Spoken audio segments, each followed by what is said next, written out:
Yeah. I love my HBCU. And boy, I love it, love it. I love it, love it. I love my HBCU. And man, I hope my team they won one. Yeah. I hope my team they won one. Yeah. Man, I hope my team they won one. I hope my team they won one. Yeah. I tune into the HBCU Sports Lab to see if my team won or lost. If they lost, I'm quiet as a mouse. But if they won, keep tab. I'ma do the dab, yeah. Dr. Cavil, he know what he be talking about. Mike and Charles, they know what they be talking about. They compress the analytic data with this hip hop. If you know them like I know them, they gon' tell you if your team, if they won or lost, and who the ball. So listen to Professor, yes sir, and pay attention, cause he gon' teach a lesson. Good morning, lab listeners. It's a great morning, boy. I know it may be weary for some, but it's a great morning. Just want to let you know to lift up your spirits. All is well. All is well in the SWAC world. HBCU Feetham just wanted you to know. Again, welcome to episode 580 of Inside the HBCU Sports Lab podcast, and the show that's covering the sporting HBCU diaspora, all things HBCU sports, from institutions large and small, from the NAIA to the NCAA. We share insights and information on the HBCU sports culture, HBCU athletic aesthetics to facilitate the story of HBCU athletic programs in the business of HBCU sports. Simply put, we just call it HBCU sports pedagogy. I'm your host, Dr. Kenyatta Cavil, along with my co-host, Mike Washington, Charles Bishop. You're welcome, Charles. We're filming from our home studios and sending a signal live to KSWH 1230 AM studios with the Texas Radio Hall of Famer, multi-Hall of Famer Ralph Cooper in a beautiful home at Texas Southern University from Houston, Texas. It's a great Sunday morning. Let's bring on our additional additions as we talk about. Yes, Charles, good morning. Good morning, Doc. Good morning. Mike, how you doing this morning, Mike? The screen looks so purple today. Man, it's just a beautiful day. It's something about the weather. The moisture's great. I mean, it's the birds are chirping, and it's Shakespeare had a saying: "Beware of the Ides of March." And now in HBCU, beware of the Ides of November. This is true. Phoebe and I were talking about that. Woo! Yep, it's a beautiful morning. Thank you. You're welcome, Charles. You know, Johnny T should just have a special spot for Prairie View folks. No doubt about it, Johnny T. Johnny T. That's the spot to beat me. Cause I'm booked. I booked mine as well. I saw it coming. I booked last week. I tried to tell you. And we got good sport AD Drew in the building. Welcome to the show, AD Drew. Appreciate all you do. I have my black on. And I understand why. FAMU goes out. Tuskegee goes out. And the house goes down. Dang. Oh, wow. Wow. Oh, AD. It was a tough. Gotta have the black on. Yeah. That's very appropriate. Very appropriate. And I invited Brian, the other half of the sports wrap. I think he may have had a long night in terms of the bottle to kind of make sure that things went well. Some people like to drink their sorrow up. So shout out to Brian, but it should be active that, one of the founding members of the SWAC, the lone remaining founding member of the SWAC, made sure that they appropriately welcome FAMU to the SWAC for the first time that they've come to visit Prairie View in the greater Houston area. We just wanted to make sure that we let you know that there are other teams that are able to beat you and allowed to beat you in the SWAC besides Jackson State. So we just want to do that and tell the guys, chill out, man. The band is the band. Y'all welcome to bring y'all band. Y'all can bring your band. You ain't got to get mad at the band because they decided to play a couple of songs. Didn't have to storm at the band after the game. Shots fired. Oh my God. A little, man. They tough characters. I mean, it happens. Teams win, teams lose. You can't always win, but I guess it's a little touching, Just Touching. saying. Touchy. With that being said, Y'all today's tough. episode of Inside the HBCU Sports Lab is sponsored by THG Agency. THG Agency is a company that provides sporting, educational, and data analytics. Charles, what were you saying? I say you guys are tough. Y'all rough on the brothers from Tallahassee. Y'all rough, man. We just wanted to welcome them appropriately. You know, that's all I want. No harm, no foul. As a matter of fact, we threw a master tailgate, and it turned out to be a tailgate for fam. At least just before the game. After the game, everybody disappeared. Oh man, they was singing their strikes, and they was on the mic. We had a duo. They were striking and on they the were mic. fired up. I mean, that orange looked good. The green. I'm not like Jackson State or Southern, particularly Carlos, that says that he just has a problem with it. I actually kind of like the colors. You know, they work out really well. Yeah. But it dissipated quickly after the game. I didn't understand what happened. I mean, they was fired up, ready to party, and we was like, hey, we here. Let's have a good time. You know, we had everything set up. We allowed them to have their colors and all that kind of stuff, and tents and orange, and we had tents in purple and white, just the, good collage, good mix. A DJ from FAMU, a DJ from Prairie View, and the DJ from FAMU left. Just let me like, where did he go? It's supposed to be a battle, but I don't know how people leave before they start the battle. I mean, I don't get. I mean, you have Panthers and Rattlers shaking hands, drinking, eating together, singing Kumbaya. We clearly stated that no matter what happens in the game, we're partying after the game. What happened? That only sounds good when you are the victor. Wow. Yeah, folks talking about, say, man, we're gonna put the 30 on you, all that. I say, oh, okay. I said, don't do that. Don't be okay. Then I came back to check to see about the 30. You misunderstood, Dr. Cavil. They said we gonna give up 30. Oh my goodness. Well, let me get into some of these updates because we have the championships in terms of CIAA and SIAC, and I know Drew is going to want to get into that. Anything before you get there? Yeah. Why does it take PV beating FAMU for Mike to show up on Sunday? Yeah, somebody in the chat already said. I knew Mike was gonna show up. Question of the day. That's a good one, Drew. That's a good question. Well, let's get in here and mix it up in terms of these scores. You had the big rivalry game, Tuskegee Golden Tigers. They fall to 5-5, 5-3 outside of the SIAC. They needed this game. They were at home. The lights, even though the game was played early, they had a record crowd, though. You had a record crowd for this year and for their homecoming, over 45,047, I think, to be 47. exact. Yeah, 47 to be exact of that. So congratulations to that, no doubt. All seriousness, big thing. But in terms of the game, it didn't go there well at all, 37-7.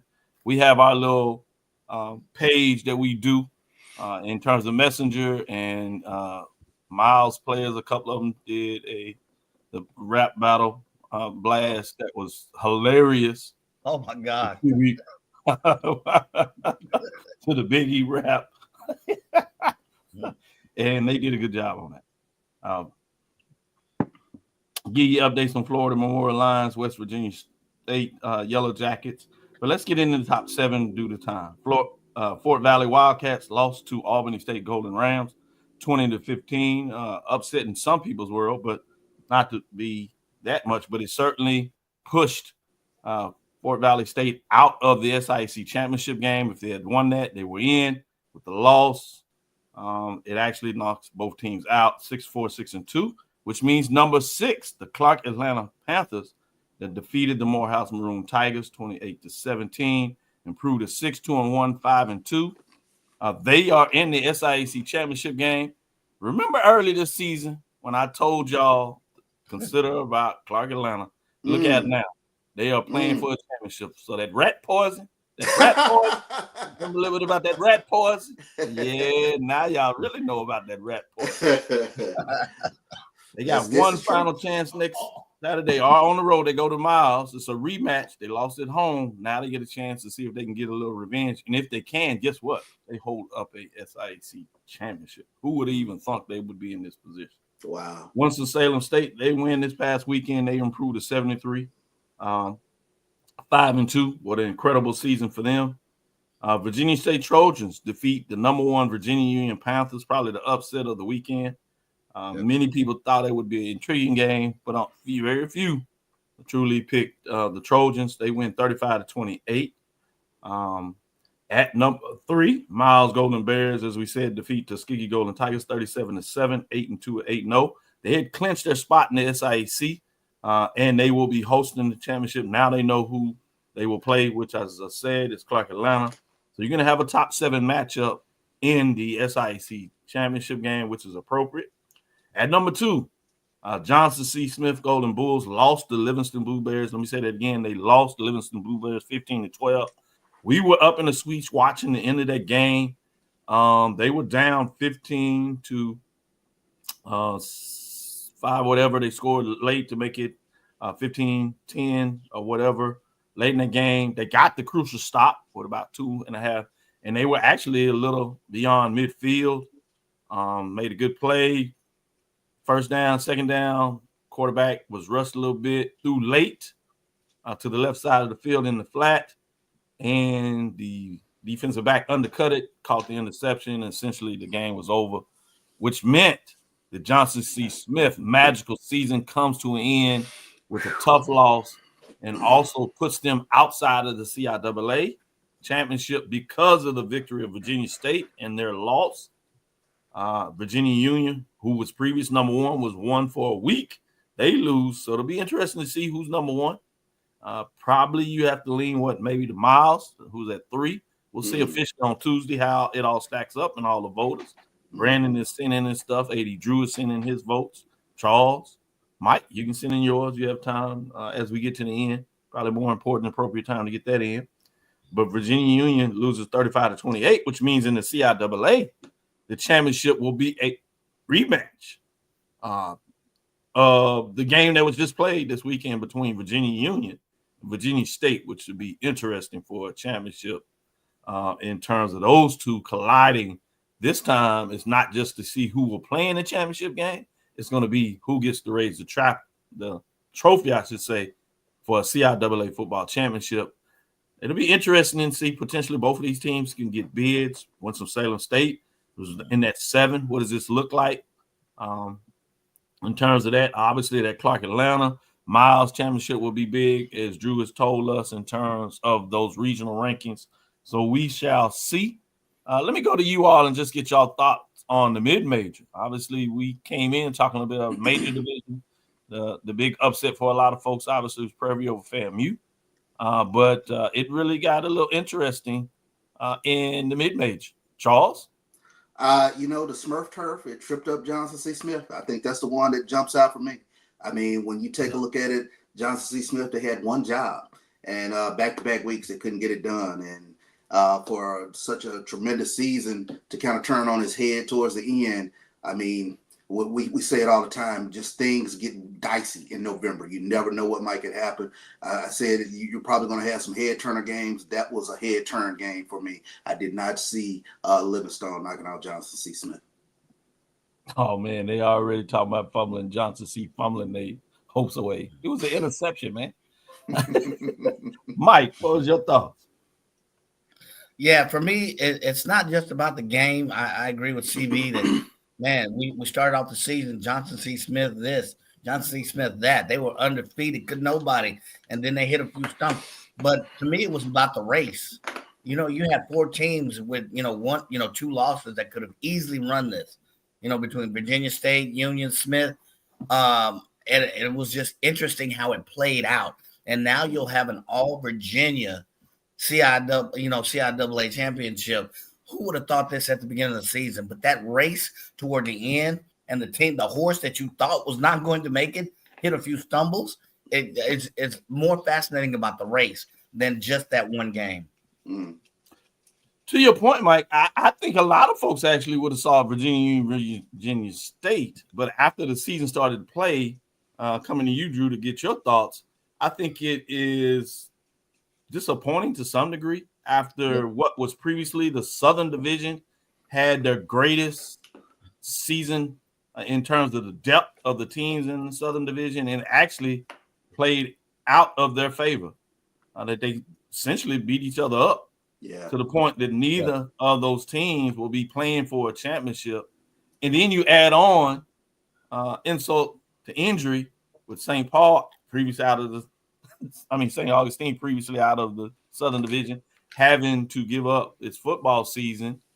And the way things played out, you actually have a Johnson C. Smith that has beaten both these teams and will not be in the championship because one of them didn't count as a loss. And that's just how things set up. I mean, it was put out there early, so it wasn't like some type of conspiracy, but I just think it is tough when you think about all that's just the way it played out. Drew, your thoughts? Interesting. We said this was going to happen. We said the SIAC was going to sneak back into the race. Now, SIAC probably going to have the number one team next week. Yep. After a couple of weeks, all you saw was Clark Atlanta. And then you didn't see Clark Atlanta or anybody for a minute. Yep. So, but wasn't it exciting between the two conferences? Yes. There were about 8 games that you had to watch. Yes. Because there were no divisions. Yep. I mean, that was, to me, that was the fascinating part, the race between those teams. Yeah. Watch the teams wins, lose, be competitive. And then for the Allen Edward Waters game, which had nothing to do with either of those two teams getting in. But because of all the tiebreakers, actually having to wait on the result of that game to see who got in. Oh, it was fun yesterday. Yeah. Great point. And we'll get a little bit of that into the major division after this first break. But I would be remiss if I didn't ask you about the SIC that you kind of spoke about a little bit, Drew. So I'm gonna go back to Charles and Mike, starting with you, Mike, first. What are your thoughts about Clark Atlanta getting into the championship after starting off the season with the bang, and ultimately that road win for Valley State is a huge determining factor at the close of the season after Albany State wins the Fountain City Classic against their rival Fort Valley State. And the win by Clark Atlanta allows them to play for a championship in the SIC. Yeah, I guess I think it's destiny. It's like, cheesy word, but destiny. We started the season talking about the rat cheese, right? And here it is at the end of the season, a team that they beat, I believe, at the very beginning of the season, is the team that loses and helps catapult them into the championship. So it's amazing how things wrong. If memory serves me, I think they lost to Fort Valley. Fort Valley is gaining momentum. Is that Drew? You're my expert, and could conceivably be in the championship. Loses in the Fountain City Classic, and all of a sudden that catapults them back into the championship. How can you categorize it in another way that this is just a season? So hats off. But I just find it fascinating how that chase worked out. But that rat poison just came back in the end. Doc, I'm gonna ask you to pick my damn lottery numbers, because you started talking that. Seriously. You started talking that at the very beginning, and everybody like, Doc's off his rocker. What's wrong with Doc? And here we are. The rat poison hit it. So yeah, good stuff. And think about this, Charles. From 0-10, the championship game appearance, going 6-2 in the conference, huge statement.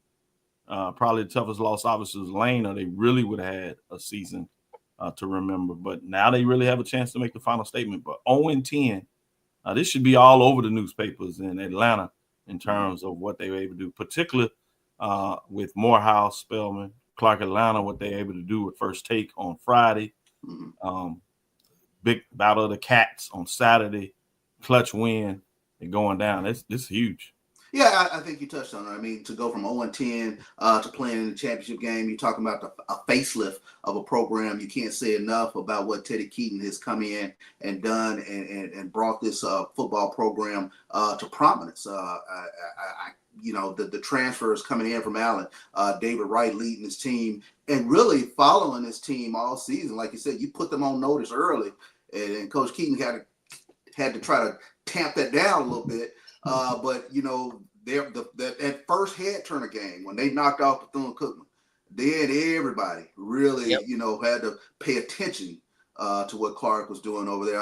Probably even the first game that was a head turner. But I mean, for them to continue the momentum during the course of the season, stumble along the way, but to find themselves back in the championship game, just a tremendous season watching Clark Atlanta football. Drew, I'm gonna let you put the cherry on top of this in terms of being there, doing your responsibilities. You got to see the Big Cat Classic. What were your thoughts in terms of the momentum, just in the energy associated? In a lot of ways, it really started early in the week, culminating with the Friday First Take, and then Saturday with the big game. Well, I'll start off with Friday. Talked to Teddy after the First Take event. We talked back in the green room. And, we are two different schools, but Teddy and I, have a relationship. We go back a few years with our personal relationship. And we talked about just having to come out and handle business because he was afraid Morehouse would come in because of the rivalry and everything else and upset him. So he was making sure that his kids were focused, they're ready to handle their business. And then after that, it is what it is because they had no control. And for Valley wins, hey, great season, Clark. But for Valley lost, Tuskegee was a non-factor because they had the head-to-head over Tuskegee. So it was just fun. Almost 10,000 people there in attendance for the Big Cat Classic. Giving away scholarships, trophy, their trophy. I hope don't get comfortable over there because it's coming back home next year. But that's sidebar. Hey, I have to take. Go ahead. Hey, I like how you kind of just dropped that casually. Me and Teddy, we were talking back there in the green room. Mic drop. Yeah, that was smooth. Yeah, but seriously though, I do have to take a point of special privilege. Over 47,000 people at Tuskegee, probably another 15 to 20,000 just hanging out around town. And unfortunately, there was an incident yesterday. Reportedly, there were a couple of people who were shot and possibly deceased. Just want to send thoughts and prayers out to my Tuskegee. I know a lot of people still live there that I have friendships with. So I just want to take a couple of moments and send my thoughts and prayers out to the Tuskegee community. And same thing in regards to sending thoughts and prayers of Mississippi Valley State as they lost a young man, Ryan Quinney, in a car accident prior to this Jackson State game. So definitely our thoughts and prayers go out to the Itabena community. With that, we'll have a moment as we go into the break in terms of both tragedies of what's going on. We hear far too much of that in terms of HBCUs, but it's a reflection of America in terms of gun violence at every level throughout the country. And far too many people are losing their lives tragically when there are other ways that we can find a way to move forward. So take this moment and then we'll get into the break.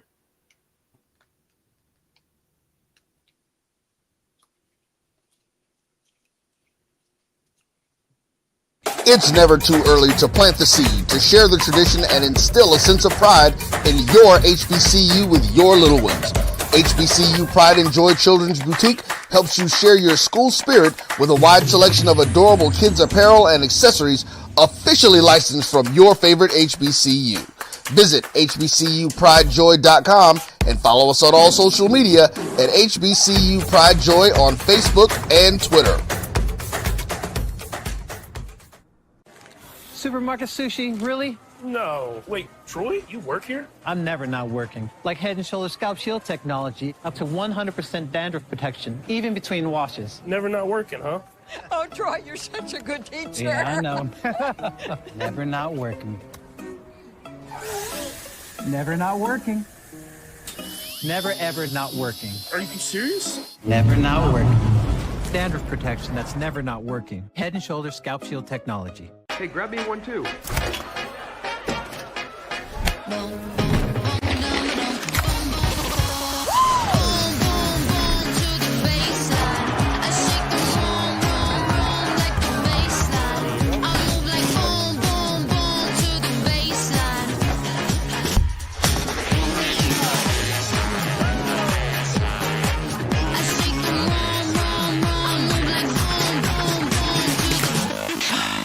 Charmin Ultra Soft has so much cushiony softness, it's hard for your family to remember. They can use less. Sweet pillows of softness. This is soft. Holy Charmin. Oh, excuse me. Roll it back, everybody. Sorry. Charmin Ultra Soft is so cushiony soft, you'll want more, but it's so absorbent, you can use less, so it's always worth it. Now, what did we learn about using less? You gotta roll it back, everybody.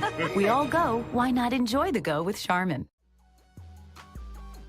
This is the Dean of the College of HBCU Sports, Kenyatta Cavil of Dr. Cavill's Inside the HBCU Sports Lab with Mike Washington and Charles Bishop. Come mix it up in the lab where the course lecture is in session every Tuesday from 6 o'clock p.m. Central Standard Time on Facebook Live, YouTube Spreaker, or the BCSN app. As we discuss all things about the HBCU sports culture, including exploring the week that was in the sporting HBCU diaspora, as well as the upcoming week of HBCU sports. With me, the Dean, the College of HBCU Sports, on Dr. Cavill's Inside the HBCU Sports Lab with Mike Washington and Charles Bishop. Course lecture dismissed. Compress the analytic data with your hip hop. If you know them like I know them, they gon' tell you if your team, if they wanna lose, and who the ball. So listen to Professor, yes sir, and pay attention, cause he gon' teach a lesson. This is Dr. Cavil inside the HBC Sports Lab as we turn the page into the major division. Let's see what happened in the top 7 and those teams just out of it. Essentially, the next 3, which will give you the 10 teams we'll look at. Starting with the first one out, Prairie View A&M Panthers defeated number 4 for A&M Rattlers 31-12. A major part of that game is early in the game.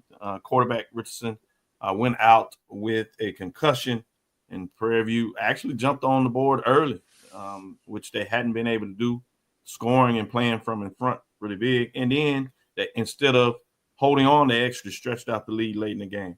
Alcorn State Braves defeated Texas Southern Tigers. It was close early, 14-14 at one time. And then the Braves pushed it out and got it done 42-21 to keep their hopes alive in the Western Division. As they are still in that race. Hampton Pirates, they lost to Townsend Tigers 27-10, so they fall to 5-5 and 2-4 on the season to kind of push their way outside of what's going on in the CAA. At number 7, the Tennessee State Tigers. A lot of people said this was a referendum. They really needed to bounce back. Well, they did it in a major way and had a major statement against the Western Alliance Bulldogs. They win 45-20. They improved to 7-3, 4-2 on the season. Big win in terms of just bouncing back from a tough loss last weekend. It was fascinating to see. Saw a couple of those Tennessee State fans out there at Prairie View. So it's fascinating to see all that going on as they went forward again, finding a way to get out to the game. Fascinating to see. At number 6, Southern Jaguars just do what they do. Cardiac Jaguars, kids, I don't know what you want to call jumping, joy, whatever, but they defeat Bethune-Cookman Wildcats. They were down 10-3 in the fourth quarter, get a big drive to score a touchdown to send it to overtime. And then they have to play 5 overtimes. Well, it's not the first time this season they played overtime. Prairie View, Texas Southern. And they find a way to win. If they can get it to overtime, don't worry about it. They're going to get it done. They win 25-23. Go for 2. Say you playing Southern, go for 2. Yep, exactly. Go for 2. Early and often. Yes. With that being said, they are squarely looking at Western Division Championship in the mirror. They need to get one of the final two, and they can lock it up no matter what Alcorn, because they have that head-to-head on 2 games left. We shall see. It's fascinating. Talking about another team that finally lost a close one is out, or the team that won the close one. I guess it depends on what side of the coin you're on. Alabama State goes into the hole, controls the game for most of it, goes back and forth. Big plays late in the game to get downfield to look like they were going to set up for a pretty pedestrian field goal to win it and send all the GSU folks in a tizzy as they just did not win. But Grambling State, though, found a way to get it done and kind of rebound after they've had a tough couple of weeks. And the field goal slides right, just like Charles, as he sees some of those folks out there on the golf course when they slice it. That's what he did. I know it's not you, Charles. Make sure I said that. I want to know some of the other folks be taking their money when they get a little nervous when the money gets big. They slice it. Well, that's what happened here.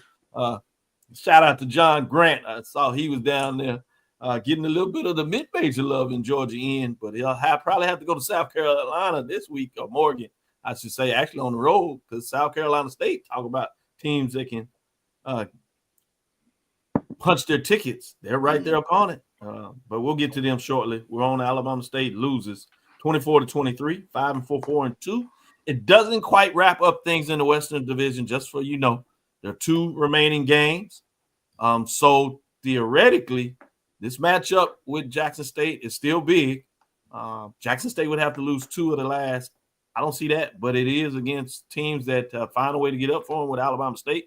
Montgomery is tough in terms of the gump over there, as well as the fact Alcorn, they got to go to Alcorn. 2 rough games. If they can get out of this, they deserve to actually close out the season where they are. Meaning number 4 for the Rattlers. Lost to Prairie View A&M Panthers 31-12, 5-4, 3-2. Technically, it doesn't seal the deal. It really makes it hard. They still have the chance of 3-way tie, but the way it goes, I'm not sure that it would go in their favor if you find the 3-way tie. I know the Jackson fans, D.I. Love said, don't worry about that. We're going to lock it up next week. We shall see. At number 3, North Carolina Central Eagles. They were fans of Howard Bison after all their stuff that happened the last couple of years. That was hard to watch and see, but it didn't matter. They didn't play in because number 2, South Carolina State Bulldogs defeated Howard Bison 38-14. I don't know how much the Eagles were cheering, but it didn't work. Bulldogs improved to 7-2 and 3-0 with 2 games left in the head-to-head. Their matchup against Morgan State next week basically is for the conference championship. So it'll be interesting to see how that plays out as well. Particularly with Morgan State they've won after that first loss to North Carolina Central. So if they win out, they actually would represent the MEAC because they would have the head-to-head tiebreaker. We shall see. You could have the 3-way ties where things could get a little interesting, but we'll see how they play. So it's not over in the MEAC. This is a huge game this weekend between Morgan State and South Carolina as they host the Bulldogs. Jackson State Tigers defeated Mississippi Valley State. Delta Devils tried to keep it close early, actually had a little bit of the lead, but Jackson State Tigers get going, and when they do, boy, they get the rolling. 51-14 final. Jackson State's for real, people. 8-2, 6-0. We can get all that fancy talk about these tiebreakers, whatever, but it's in their hands, and they have a chance to make a major statement next weekend. For y'all might wait to book your stuff, but as Mike said, we plan to head to Jackson to cover everything. And I know, Charles, close your ears. You won't hear this. You got to go do the ritual. But we can do what we do.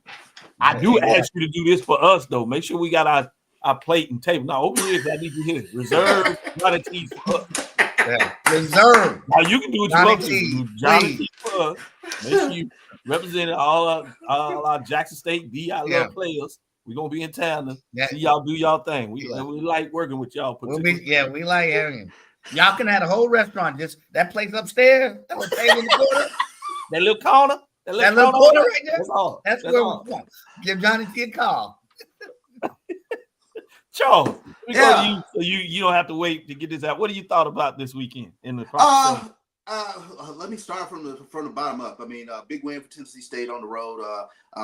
Those are the type of wins that we have not seen Tennessee State get over the past few seasons, but it's nice for them to get a big win on the road.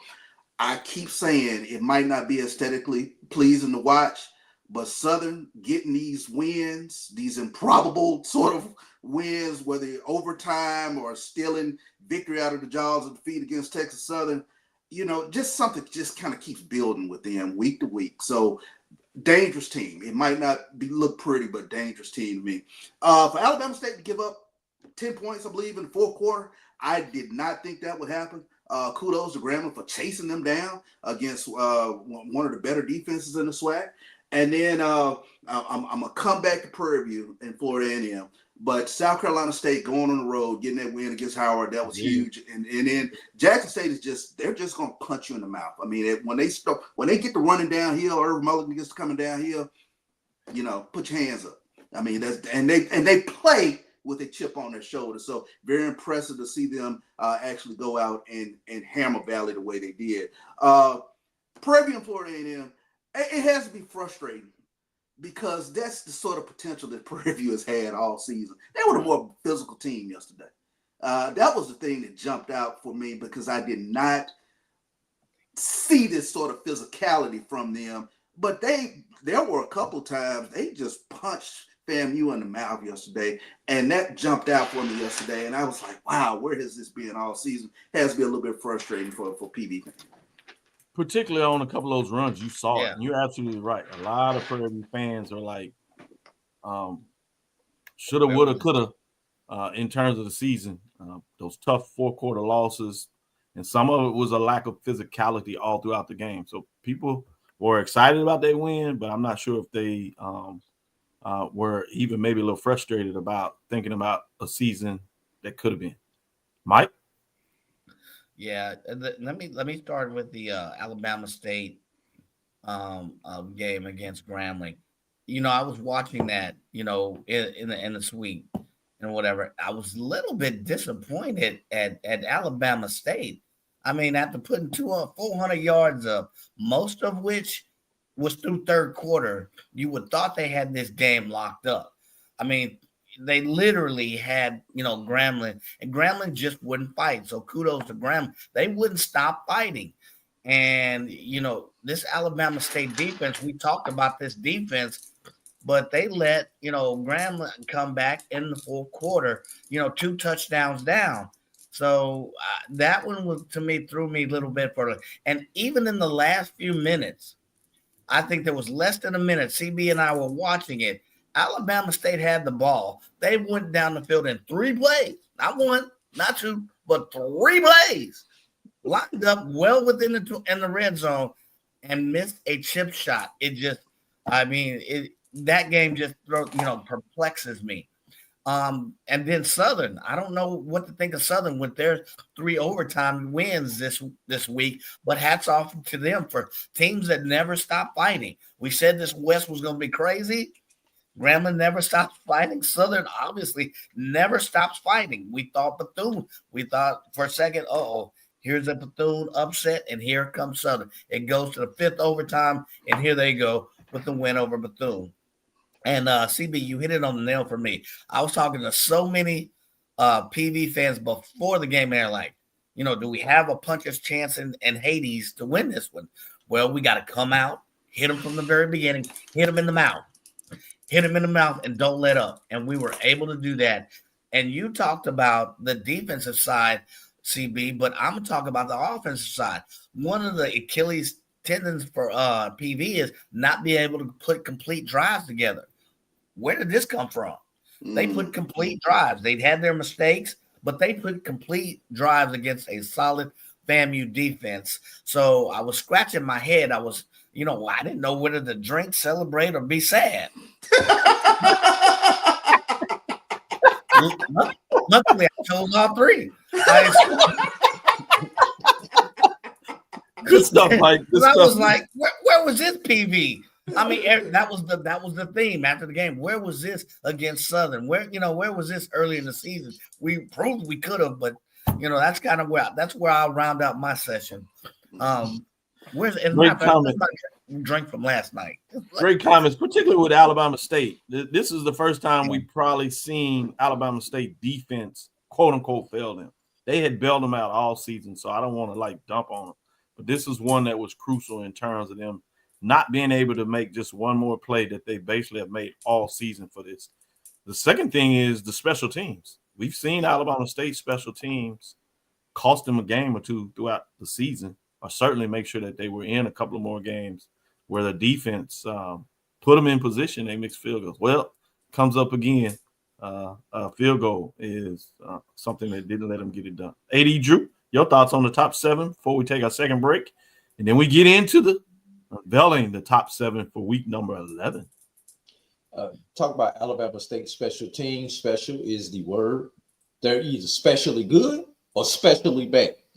So, and we've seen that throughout the year where their special teams is, like you said, made some plays that have been difference makers, and then have not been made plays that have been difference makers. Disappointing, like you said, Dr. Cavil, that the defense failed them in this game, but how many of those W's that they have that's right are because of that defense? Yeah. FAMU. Take the pause, intentional. You said potential. One of you guys just said potential. Yes. Yeah. And with Prairie View. Well, there's also been some potential at Florida A&M University. And the potentially bad that a lot of Rattler fans that Charles always says I'm paranoid about showed up yesterday. It finally showed up yesterday, Charles. All those things that I have been seeing, and not only myself, but other Rattler faithful have been seeing, showed up yesterday in Texas. So, Charles, it wasn't because I was afraid of everything. It's a reality that FAMU faithful are dealing with. We could have both championships sold up after this weekend. Yeah, it's going to take some math for either Jackson State or Southern not to sew it up. But I will say this for Southern. Please do not let that Bayou Classic determine whether you make it to the championship game or not. I would suggest that you sew it up this weekend. Last thing, being here in Atlanta has a few privileges now. And I've heard some rumors from people at Southwest Airlines, Delta Airlines, Marriott, the Hilton, Holiday Inn, that, reservations have started to take an uptake from the Mississippi area for the second weekend in Atlanta. I'm not sure what that's all about, but, I'm just saying, for the airline industry, the hotel industry contacts that I have here, they started to see some reservations coming out the greater Mississippi area. Help me decipher that, somebody. I think I know what you're talking about. About. And it makes sense. I know, again, Charles, relax. This is us. We get to have fun. You get to be tight. That's your job. Be tight. We get to have fun. Now AD Drew gets to have fun. He ain't got to be tight no more. Yeah. He went through that. I need to see the fan view when you come out, and the paranoid fan view, except I needed the paranoid I love that I've known for so long. Exactly.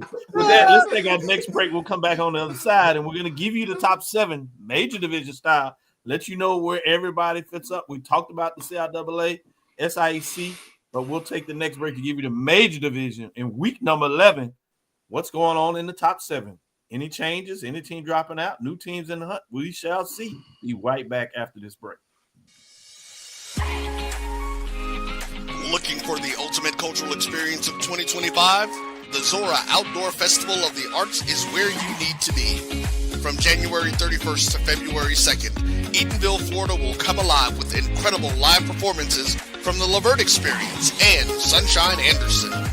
Immerse yourself in interactive art. Take a journey through history with a new virtual tour app that brings Eatonville's legacy to life from your phone. Enjoy family-friendly STEM activities and explore over 80 unique vendors. Please don't miss the unforgettable R&B tribute to the legends. This is more than a festival. It's a celebration of Eatonville's rich cultural heritage. Visit zorafestival.org for tickets or to become a vendor. We'll see you in Eatonville, the oldest Black incorporated municipality in the country. Compress the analytic data with your hip hop. If you know them like I know them, they gon' tell you if your team, if they wanna law, and who the ball. So listen to Professor, yes sir, and pay attention, cause he gon' teach a lesson.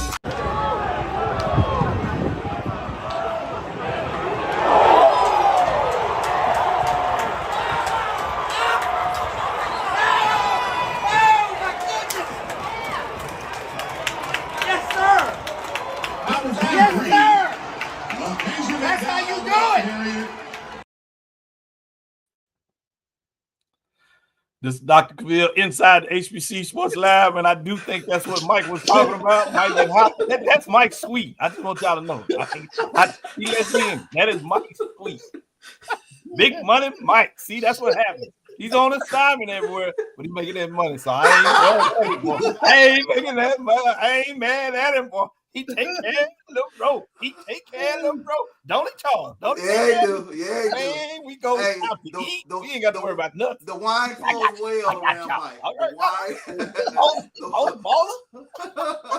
The wine flows well. Yes, indeed. Yes, boy. Then he got this thing. Shot. I was like, man, what up, bro? We ain't calling no shot.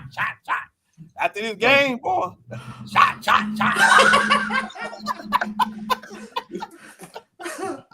Oh, God. And I ain't, as we talk about it, we ain't talking about from the weapons either. It's a different type of shot. Y'all, you know what you don't know. But that being said, let's look at the top 7. Just outside of the top 7, nobody dropped out. This is the first time all season, and you start to see this late in the season where teams coalesce, and they may shift in the top 7, but for the most part, it's pretty solid. And we kind of had one team dropping out this first week, over 11 weeks, essentially, that you had no team dropping out. But let's see those receiving votes. You do have a little change here in terms of receiving votes. Alcorn State Braves, 5-5, 5-2. They actually move up a spot. Previously, they were right outside, essentially at 9. They move up what would be at 8, the top team receiving votes. Panthers improved to 5-5, 3-3. Who'd have thunk it? They even have a chance to have a winning season. Be interesting to see how that goes as the season plays out. Can they get that done? We shall see. They should have another tough one against those Braves next week. So this game will essentially determine who gets in the top 7. That can close out things in a lot of ways. But we shall see. But the new entrance in terms of receiving votes is Morgan State Bears. They quietly are at 5-5, and as I said, 2-1, which means they do control their destiny in a lot of ways, particularly with the big game against South Carolina State coming up this week. With that being said, let's get to the big ones, the top 7. Let's see who's getting it done. At number 7, Alabama State Hornets fall to 5-4, 4-2. They do slide 2 spots, but they do not fall out, 159 points. They are still in the top 7 at number 7. Bringing us to number 6, Florida A&M, the Rattlers, if you would. They're 5-4, 3-2 in the mix in terms of them. They didn't fall out, but they also slide 2 spots at 5-4, 3-2 in that match. Bringing us to number 5. Number 5 team is the Southern Jaguars, 6-4, 5-1, 174 points. They're 6. I talked on the other side, as much as I talked about Clark Atlanta, I was not necessarily a believer in the Southern Jaguars. But one thing I will say, this is a team that knows how to finish. If you allow them to stick around, they will find a way to get it done. That's apparent now. We can't question that anymore. That is certainly what they do. And they find a way to fight through matchups and find a way to get themselves in a position where if you allow them to sneak around or be around that score, they'll find a way to make a key drive, a key stop, a key play to get it done. They are 6-4, 5-1, and they move up a slot to number 5 as they close in on the Western Division. At number 4, Tennessee State Tigers. They bounce back in a big way. They move up 3 spots, 7-3 and 4-2. They're outside of the race, if you would, but they have a chance to still push for a playoff bid and it's going to come down to the number one team in that conference at the end of the season against Seymour. But they got one game to play before that. We'll see what that looks like as they get there. Number 3, North Carolina Central Eagles, 6-3, 2-1, one first place vote, 187 points. And 3, they did not play this week. They are scoreboard watching, and what they watched on the scoreboard was not to their liking. This is a team that's going to have a solid season. You have to believe, but they might be on the outside looking in. At number 2, you have those South Carolina State Bulldogs that caused that pain. They're at 2-3-0, 4 first place votes, 223 points at number 2, and they are looking good at it. And are they on a collision? Of course, with number 1, Jackson State Tigers, who sit at 8-2, 6-0, playing excellent football, 6 first place votes, 224 points. As you see, there's not much difference in the number 1 spot. A couple of key matchups, though, a couple of key road games will go a long way to say, is this going to be ultimately the Celebration Bowl? For right now, week number 11, this is a week-to-week poll. So let's talk about what is now. The Jackson State Tigers sit at number 1, 8-2, 6-0, 6 first place votes over the 2 and 3 teams in the country. Imagine that in terms of what that looks like.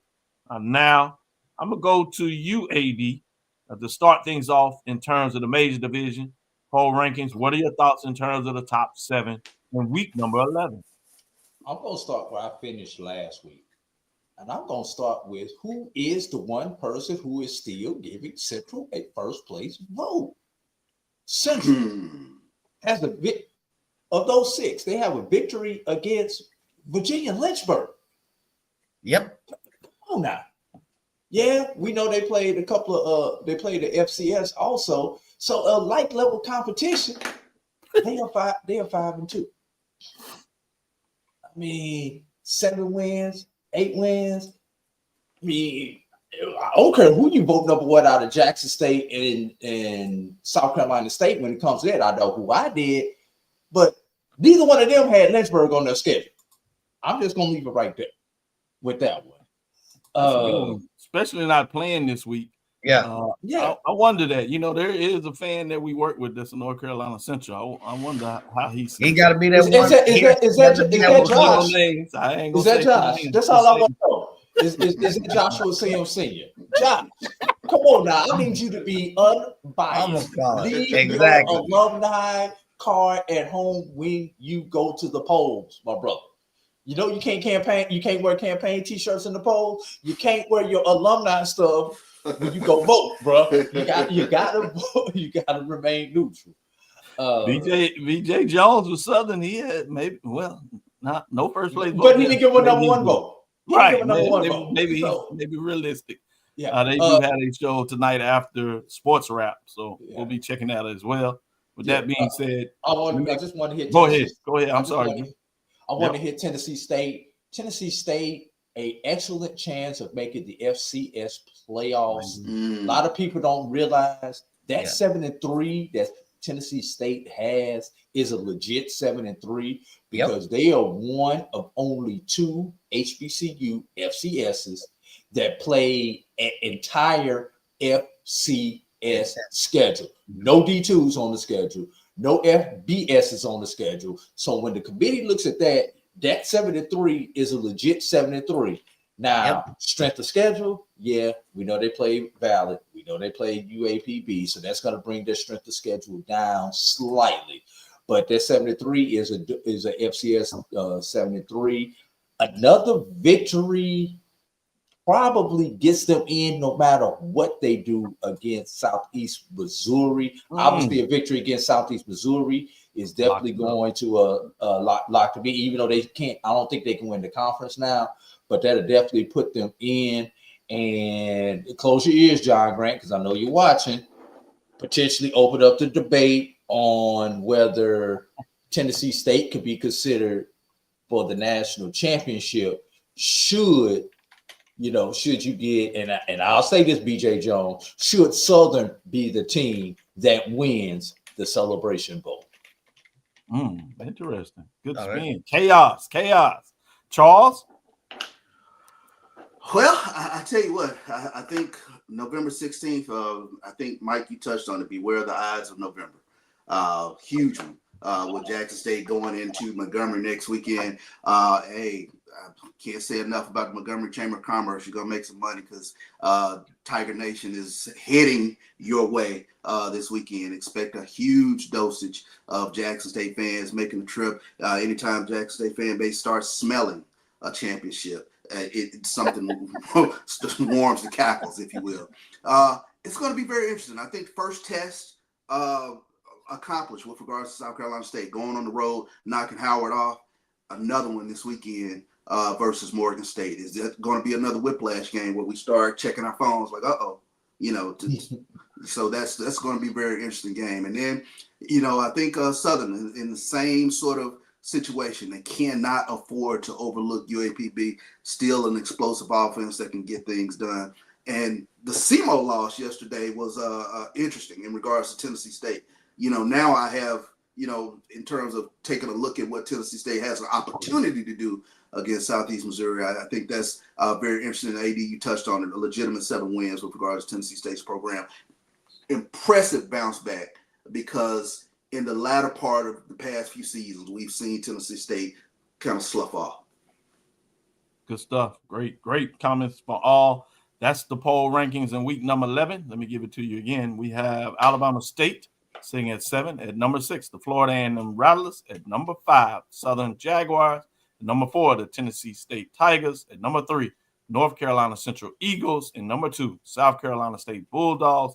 And number 1, second consecutive week, is Jackson State Tigers as they hold it down in week number 11. With that, we'll take our next break. I know, Charles, you have to get out of here as you will be doing sidelines for the SWAC championship game, women's soccer, if you would, down at Prairie View.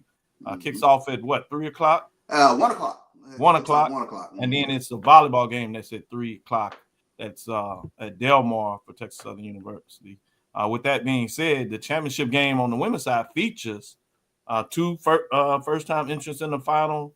Either one of these teams has a chance to hold up the trophy for the first time in their soccer history. It's going to be Texas Southern versus Southern Jaguars.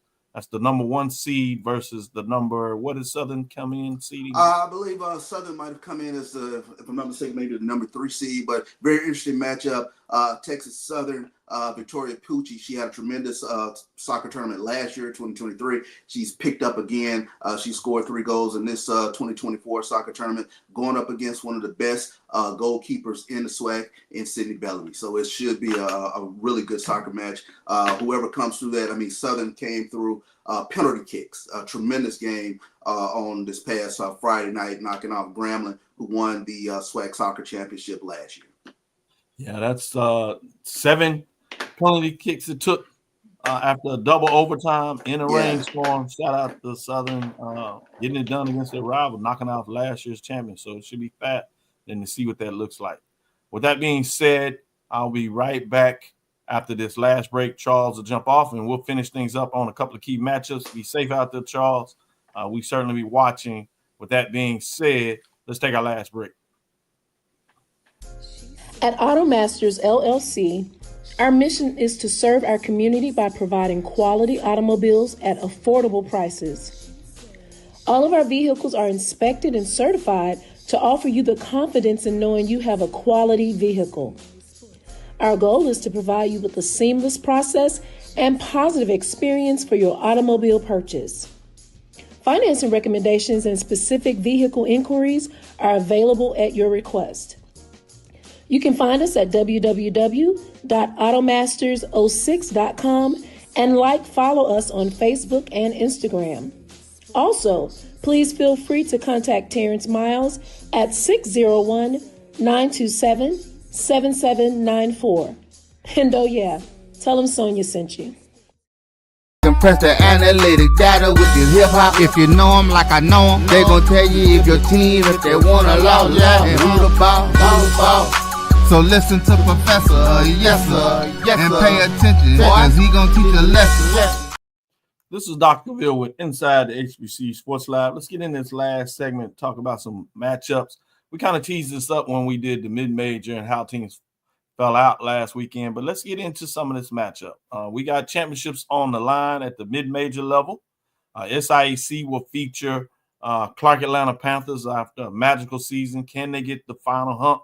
Obviously, it's a rematch of what took place this season as they travel this time to Birmingham, the greater Birmingham area Fairfield, to play the Miles College Golden Bears. So it'll be fascinating in that matchup. So let's start right there. AD, you've seen both of these teams in terms of key matchups and early on in different ways. But what are your thoughts in terms of the SIAC championship game coming up this week? The one thing that I know is that Clark Atlanta will have to take care of the ball against Miles. They turned the ball over multiple times in their previous matchup in Atlanta. I know they turned the ball over multiple times against Morehouse on yesterday. So that's going to be, and we know Teddy King's a gunslinger. He's got a gunslinger quarterback. But sometimes calmer heads have to prevail and know when to play conservative and when to, go out and challenge someone. The Miles defense is not a defense that you need to challenge on a consistent basis. Pick your spots. Now, for Miles, it's going to come down to the same thing as it did the first time. Can they get pressure on David Wright III? If they can get pressure on David Wright III, not allow him to get off schedule and make plays and contain him in the pocket, then Miles can walk away with the victory in this particular matchup. They do have home field advantage. There was a question earlier. Someone asked about why the championship game has been moved back to Atlanta from Atlanta. I believe a lot of that had to do with the coaches. The coaches have input on this, and they wanted to go back to the team with the best record having the home field advantage. Yeah, if game was played in Lakewood Stadium, attendance wasn't the best at Lakewood. So going back to the home field advantage, that's number one. It's going to drive up attendance. And will we continue to see in the SIAC what we have seen in the SWACs as they have gone with the home team model and the home team winning another championship on their field? And by allowing that, that's going to allow either the thrill of victory or the agony of defeat for the fans of the host team. Good stuff. Great comments. And I agree with you. Obviously, a lot of folks have watched and saw the, if you would, success of the SWAC bringing the championship to campus, the atmosphere that it brings. So I think that was an indicator as well, particularly if you don't get the type of financial support in terms of having a neutral site. It's a difference if you can really get the support of the city or our sporting authority to go in on a neutral site. And once you kind of understand your value, the more you're going to request. And some cities may not see it at the same level. And we've kind of saw that go through with the SWAC. So it's fascinating because neutral sites have a lot of positive things, components part of it, but you also have the campus sites. And it rewards the regular season champion in terms of, and their own bid. Yeah, for really getting it. So I like that and think that is intriguing. With that being said, let me go to you, Mike, in terms of your thought on this SIAC championship game that will feature two top 7 teams out of the SIAC. So, I know, AD is, really the mid-majors expert, so I defer to him a lot. I will just put up what I call question marks. You have 2 scorers, and Clark and Miles. They both are seeing less, more than 30 points a game, averaging, on statistically. However, that defense for Miles is tops. They're the best in the SIAC. We know that during the playoffs, games like this, championship, defense travels. Another question mark, and the thing is, Clark Atlanta's defense is not rated. They've kind of fluctuated at times. They perform when they needed to, but that consistent defense of Miles is hard to get over. And then you look at the rushing game and you look at Miles leading. That's another thing that travels, being able to control the ball and rush and have a strong rushing game. Whereas statistically, and you look at the course of the game, Clark Atlantis does not look to be as strong. The other thing is, if you look at the course of the games, that margin of victory for Miles has been on, if you look at their wins this season, has been at least 2 touchdowns, give or take, nominally, whereas Clark Atlanta has 1. But, their wins have been 1 touchdown, maybe field goal or difference or whatever. Games. Exactly. So those are 3 or 4 question marks that are sitting in the back of my mind as we see this game playing in Atlanta. I love the location. I love the idea of taking it on the road. But I wonder now, when you say, taking it on the road, which team's, defense is going to really show up, especially in a championship environment. And then you look at that margin of victory for Clark over the course of 8-9 games.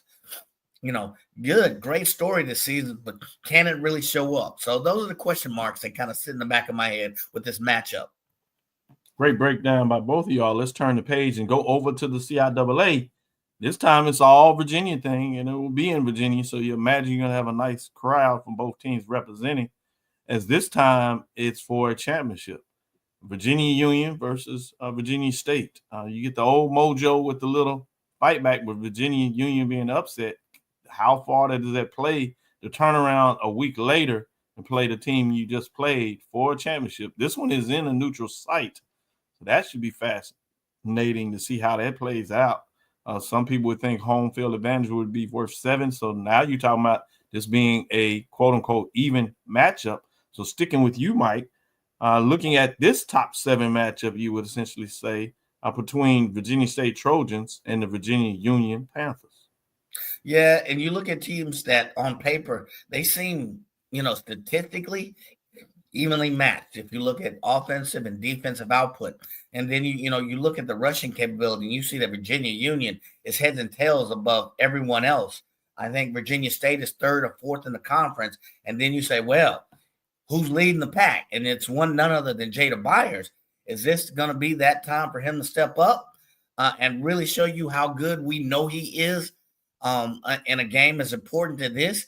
And I think he will. So I think that's going to be a real important factor if you look at how these teams match up. And then you look at defense against the run, and where, Virginia State is, they're, 3rd or 4th. Virginia Union falls down a little bit. So, I think that's one statistic is, can one team rush better than the other? I think Jada Byers is set to have another Jada Byers type game. And I think that'll be one key stat. The other thing is, I don't know, I'd have to defer to AD. I know these two have a long playing history. They're 20 miles, give or take, from each other. What's the record against these two? And what's the record in a championship setting? That I don't know. I think that's got to come to play as well. So interesting matchup. Good one. Let me go to you, Drew, and get your thoughts on this CIAA champion. Again, that'll feature essentially top 5 teams of the top 7. We'll see exactly where that falls out on Tuesday.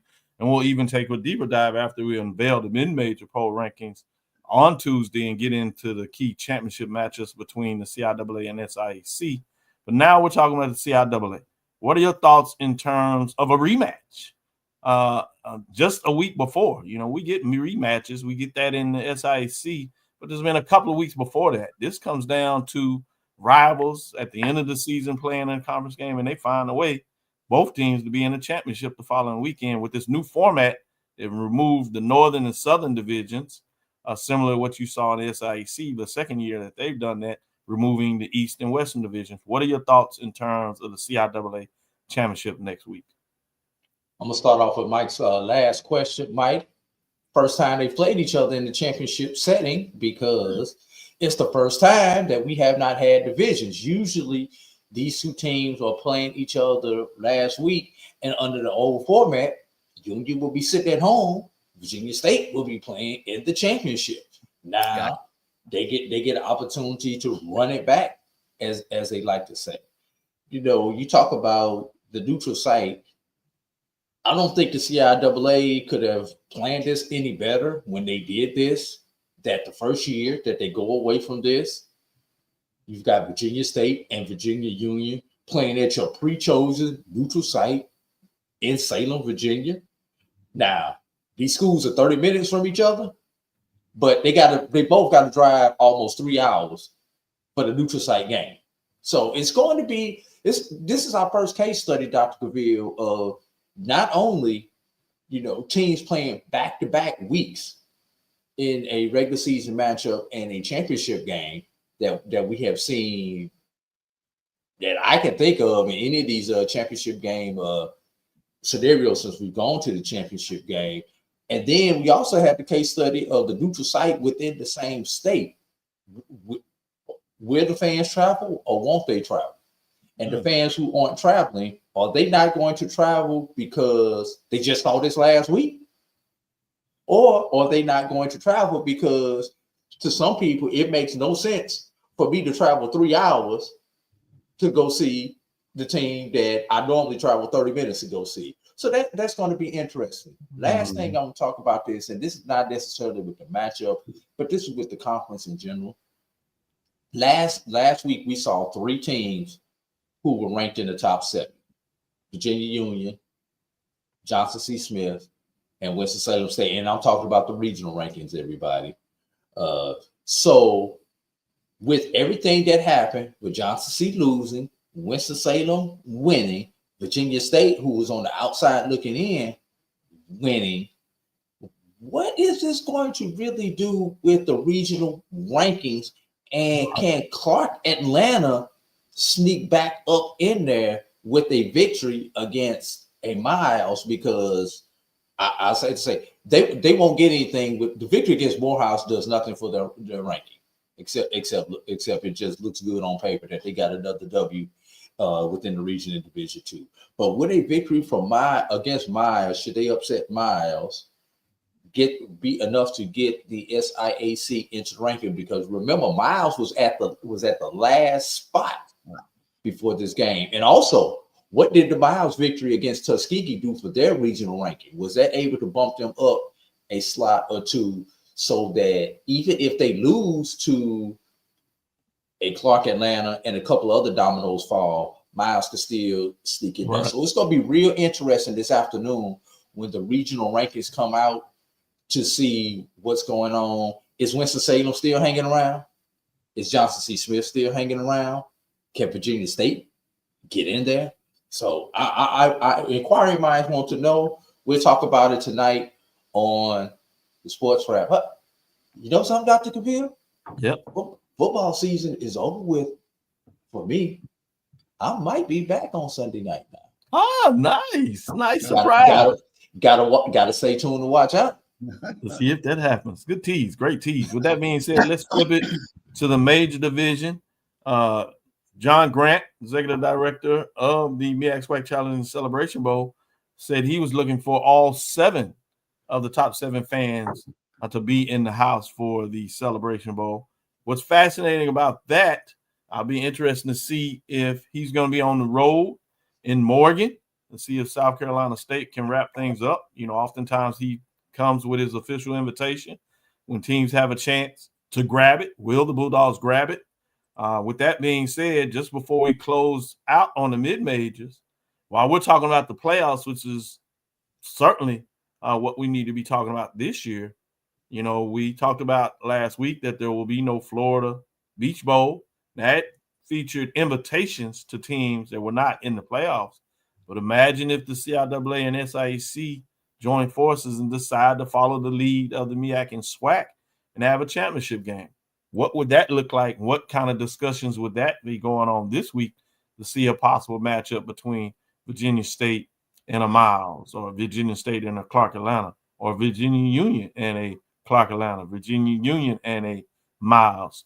Well, not this year, but it's interesting and something that we think about. I wonder if John Grant has his hand in the cookie jar as he tends to find a way to mix it up. I don't know. Yep, you looking in your cookie jar as well. Exactly.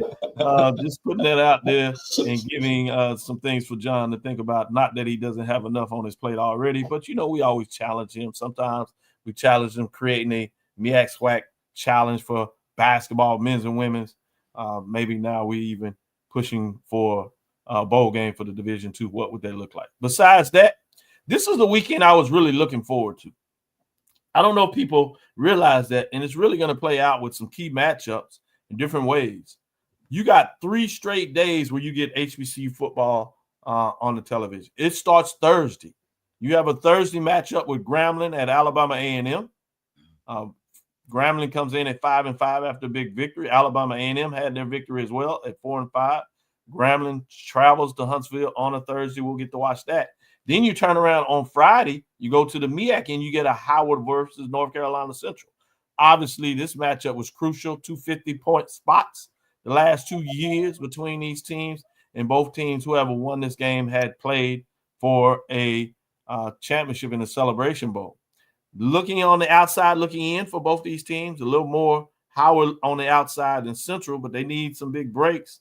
But they got to do their part first on Friday with the Friday matchup that will be on ESPNU as things start on Thursday on ESPN with the SWAC, as I said. This is Howard versus Central. Howard comes in at 4-6. North Carolina Central at 6-3. And then you have your Saturday matchups, which features Delaware State and Norfolk State staying in the MEAC. You got South Carolina State at Morgan State, which I'm sure is the one I'll ask you a little more about. And then you have Saturday, you have the other 5 matchups in the SWAC, which feature Mississippi Valley at FAMU, Jackson State at Alabama State, UAPB at Southern, Bethune-Cookman at Texas Southern, and Alcorn at PV. Again, let's start with the Saturday matchup early at 3 o'clock. I think that's South Carolina State at Morgan State. This one is key, as I said. Morgan State controls. People quietly don't realize that, but they control their destiny if they want a ticket to the Celebration Bowl. South Carolina State is saying not so fast. We know that, and we want our own ticket back. We've seen and been to the Celebration Bowl and had fun. We won a championship there. We liked a little bit about that, and we want to get back to it and see what we can do again. So let's talk about that matchup, starting with you, AD Drew. South Carolina State at Morgan State on Saturday, 3 o'clock matchup. Fascinating to see. Where are you going with that game? It's real simple for me. Will Morgan State find a way to muster up some type of offense? Number one. Number two, or will South Carolina State make enough mistakes where their Morgan State defense can either manufacture their own points or put the Morgan State offense in the position where they don't have to drive the ball down the field, i.e., a turnover defense, South Carolina State territory, giving a Morgan State offense a real short field. That's going to be the key, because other than that, it's going to be South Carolina State by 30 in this game, unless this Morgan State defense can somehow force South Carolina State to make mistakes, or they get a miracle. And I hate to say it, I'm going to say this: they have a Prairie View-like performance against South Carolina State next week. I think that's appropriate. You don't have to hate to say that. I think that's very appropriate. I'm going to go to you, Mike. This is essentially a top 10 matchup as we unveil the rankings. You have number 2 South Carolina State on the road at essentially what would be number 10 Morgan State Bears. At 5-5, 2-1 in the conference race, South Carolina State comes in undefeated in conference, 3-0. They're 7-2 overall. Fascinating in terms of this. While folks focus on Morgan State defense and what they can do on offense, the last 2 games, they've had an offensive explosion. They scored 38 2 weeks ago in an overtime victory over Norfolk State, 38-37. And then last weekend, they put up 36. What's interesting to me is the defensive kind of faltered and kind of came back to earth, giving up 36 last 2 weeks ago and then 28 against Delaware State. So I'm fascinated to hear what you think of this, Mike, in terms of this crucial matchup between South Carolina State and Morgan State. Stop it, Doc. Stop it. Stop. Just stop it. It's not all that. It's fairly simple, as AD said. You know, Morgan State, their best friend is their defense. They held the number one team in the MEAC, North Carolina Central, to 16 points. It was a 16-7, 16-8 game. Their defense is their best friend. Yes, they have an offense. You cited their offense in the last two games where they played Norfolk State and I believe Delaware State. Come on. Those teams are 1 in a million together. Yes, they're going to put up some points. So stop it. Stop it. It's all about, can their defense show up, and is South Carolina State going to make some mistakes? You know, against good defenses, yes, they have been prone. North Carolina Central, also very good defense. You know, that game was tit for tat, but still, South Carolina State found a way to pull it out. So it's simple. Can their defense show up, and can South Carolina State have a blip or blunder, dare I say, a Prairie View moment or what? Or can Morgan State keep it close with their defense in the midst of South Carolina State having just that one of those kind of days? It's that simple. Stop it. I know we want to hype it up, but it's that simple. With that being said, I'm going to stick with you, Mike. Let's switch over to the SWAC and give some comments. They say too much PV talk. Well, we're going to get into some Jackson State and Alabama State talk. It's time to go to the Gump. Jackson State comes in at number one. They bring their number one ranking on the road to a top 7 Alabama State team that had a tough road loss against Grambling, but there's still a fighting chance in the race.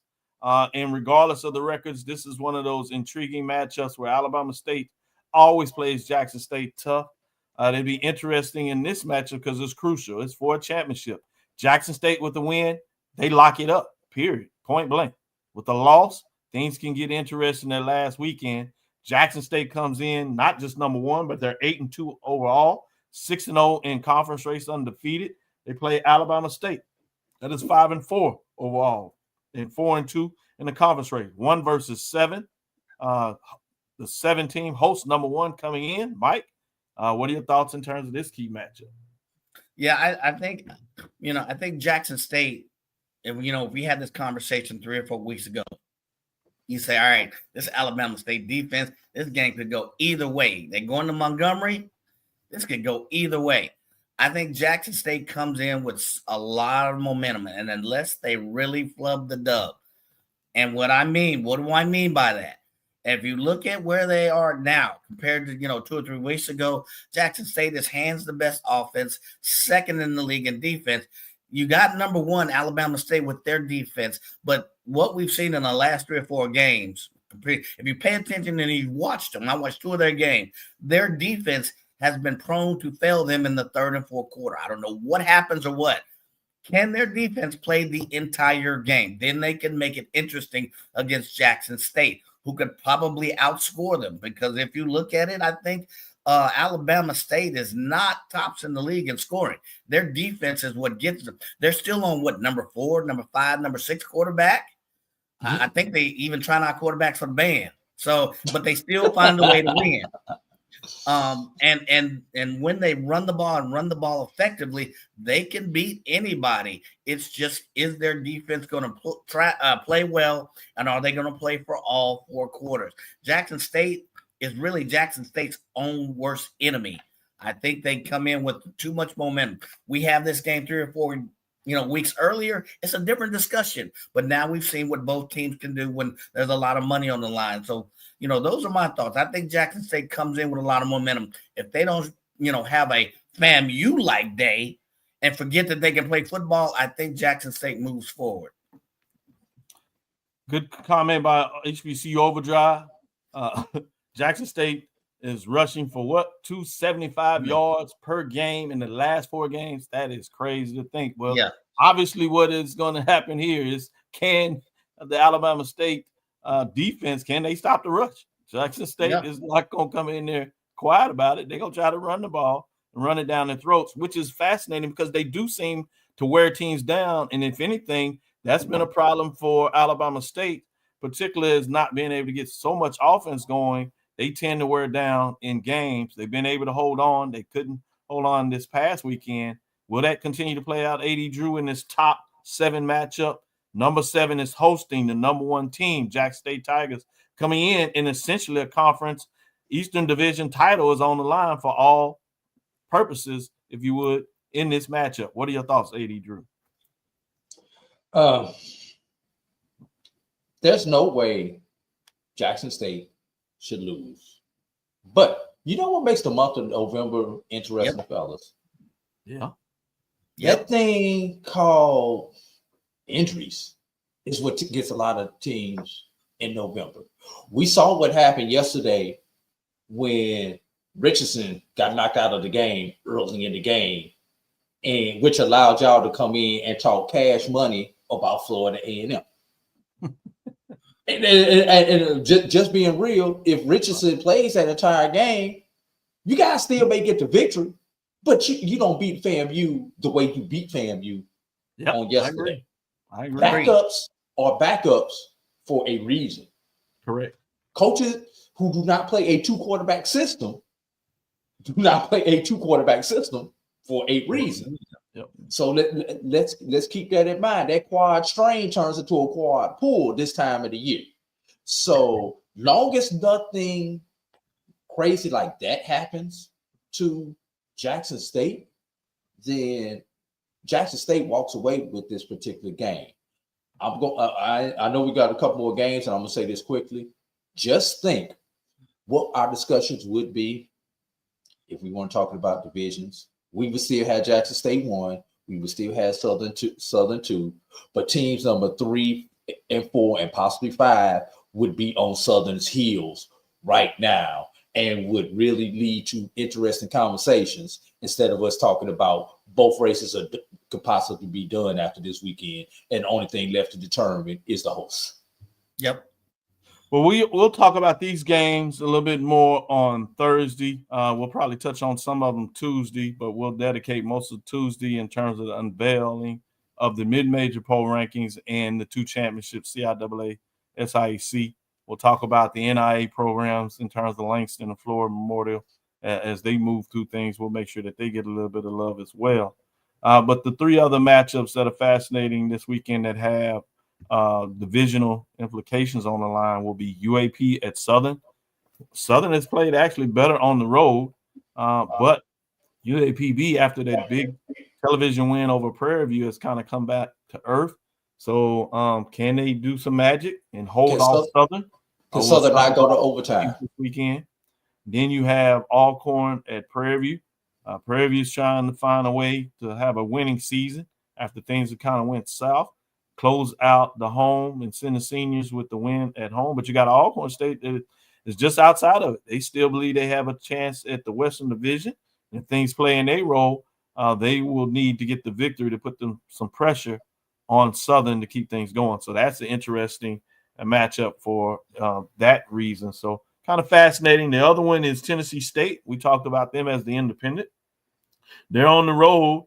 7-3. Gardner Webb is 4-6. They need that victory to put themselves in a shot at maybe sharing a championship, as SEMO had their first loss of the season. So they're at 5-1. And UT Martin, which they lost to Tennessee State, a close matchup. So they're 5-1. But Tennessee State is 4-2, along with Tennessee Tech that they got a victory over. So this is a key matchup in terms of them showing that they've turned it. Whether it's a shot at the conference, more importantly, making sure they put themselves in the best position possible for a playoff bid. So it'll be interesting to kind of see how that looks. Eddie George is closing out on, unlike maybe last season, can he close out the season strong with some wins to kind of turn the page in the corner of what he's building at Tennessee State.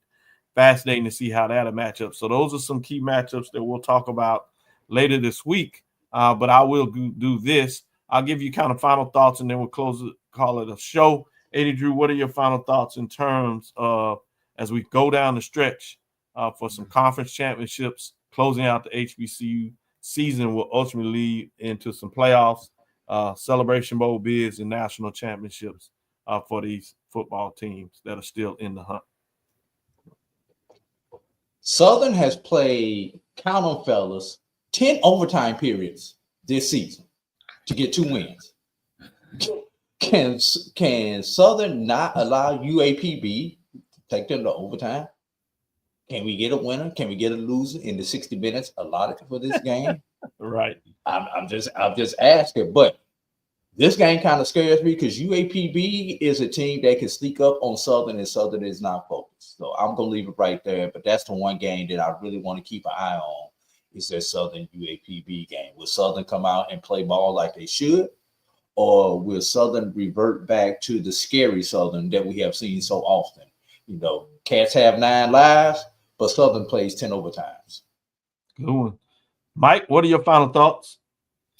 Oh, no, I guess that was, one of mine was UAP. Of all the teams we're talking about Southern playing, we were talking earlier, don't let the decision come down to the Bayou Classic. Let's not overlook UAPB for that very reason. I didn't get a chance to comment on the major poll earlier, but I would say, man, how much of an argument would it be that Tennessee State is the number 3 team? That I agree that their 7-3 record or whatever it is, they're legitimately in second or third place in the OVC.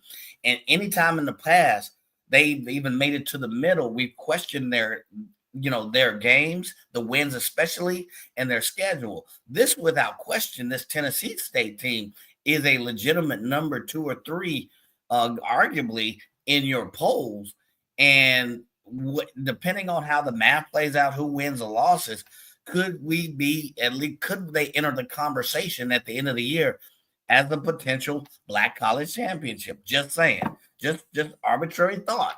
But going back to your question, yes, I think that UAPB Southern game will be very interesting, as well as to me the Jackson State Alabama State, just to see can that Jackson State continue the momentum.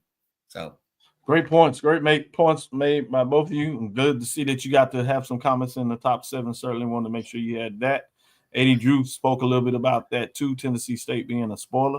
We'll see how that plays out. And so we still have some meaningful games, intriguing matchups, but that'll do it for us today. Thank you for listening to Inside the HBCU Sports Lab. Make sure you share our podcast with your friends and colleagues. I am Dr. Kenyatta Cavil, the Dean of HBCU Sports, coming from inside the lab in the College of HBCU Sports with Mike Washington, Charles Bishop, AD Drew, giving us some thoughts as well. Again, we want to thank you for listening. Dr. Cavill's Inside the HBCU Sports Lab with Mike Washington, Charles Bishop, every Tuesday and Thursday at 6 o'clock. That is Central Standard Time. So that's Sunday at 9 a.m. We'll give you that update. I will be on the road next Sunday, so look for these gentlemen to give you your update reports if I can't get some changes with the flights. But we'll still give you a show on Sunday, and so stick with us. In terms of today, it looks like AD Drew might surprise you and be back in the mix at Sports Wrap. His football season is officially over in terms of culminating with the big classic, if you would, Morehouse in Clark, Atlanta. With that being said, stick around and see if you can see what's going on there and see if he is able to show up for Sports Wrap with Brian, back with AD, if you would. After that, you have HBCU Nightly, a couple of other things in the mix. So you can close out your Sunday with some HBCU football reports. We'll be back on Tuesday to give you an update on the mid-major poll rankings, those championship games, they're on the line, SIAC, CIAA, and some key matchups in the major division that we talked about starting on Thursday with Grambling traveling, if you would, to Huntsville, Alabama, taking on the Bulldogs of Alabama A&M. Then on Friday, you have the Howard traveling to North Carolina Central, taking on the Eagles, if you would, in that matchup. With that being said, that'll do it for us today in these matchups. We look forward to next week as we discuss the latest news in the lab. Follow me, Dr. Kenyatta Cavil, as DrKenyattaCavil on Facebook and Instagram. Inside the HBCU Sports Lab on Facebook and YouTube. Dream big and continue to move forward. We will talk with you soon. AD Drew. Of course. Mike. Lecture. Dismiss.